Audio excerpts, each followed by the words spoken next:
obviously Chris is all about .com live. He's here to pretty much be a man of the people, be here for the fans.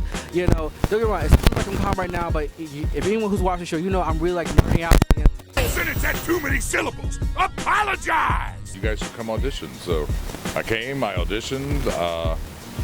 One of the parts on the docket that day was for Mr.Satan / Hercule, and I put a voice together because I thought he kind of looked like a pro wrestler. So I kind of pulled from my 80s wrestling fanship days, and I mashed together a voice, and I got the part, and I've been doing it ever since.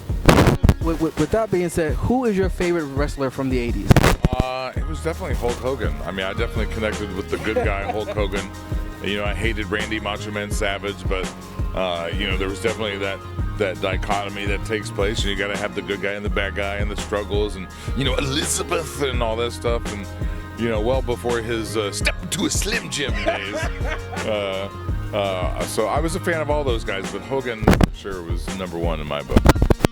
So now being a originally an actor and now a voice actor, you've done many roles from in both video games and anime.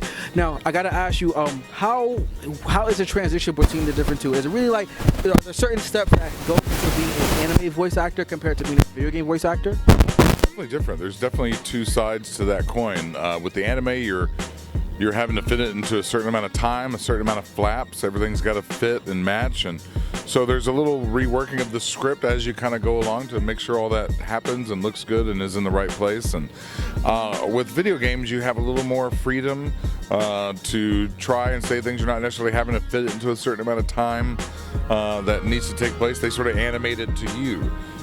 So there's definitely a difference there. You've got a little more freedom with the video games. You've got to be able to find and understand the timing that takes place when you're doing the anime. It's a little more concise and has to fit a time as opposed to video games, for sure. Okay, now, over your long illustrious career, what has been like the most difficult like role, or even most difficult aspect of getting into a role for a particular character? Well, I mean, Torgue was a little tough to pull off considering every line is screamed. So if you're out there trying to do your Torgue impressions, I recommend you don't. I guess there's a certain amount of natural ability that takes place there, but I mean, I'm screaming, and it's not easy on my voice, and I wouldn't necessarily say it's painful. There's definitely some soreness that takes place, but then you've got to take care of your voice after that. You can't continue just to go throughout the rest of your day screaming at people. You've got to figure out what your limit is. Usually it's for Torgue, it was never more than a 2-hour session. And in that 2-hour session, I probably only really spoke for 30-45 minutes. So. Now Torgue's definitely my favorite character out of all the roles you have played. And I got to ask, with the Gearbox and Claptrap and all the other illustrious voice actors that go into the Borderlands series, I hear you guys ad-lib a lot. So did you guys ever ad-lib anything with the twerks? I'm sure there was a few extra words added in there that made me just more comfortable saying the line that weren't written down. But I tell you, Anthony Birch, who wrote the game, you might know him from, I think he also wrote Saints Row 4 or 3, and his sister's Ashley Birch. You might have seen the both of them in Hey, Ask What You Playing. Anyway, not to promote those guys, but there was just the way he wrote, he really would sort of find the cadence of the character, and you got it and you understood it, and so things came out like you were saying them for the first time as opposed to having read them off a script, and it just felt very natural that way, and I give all the credit to the writing of Anthony.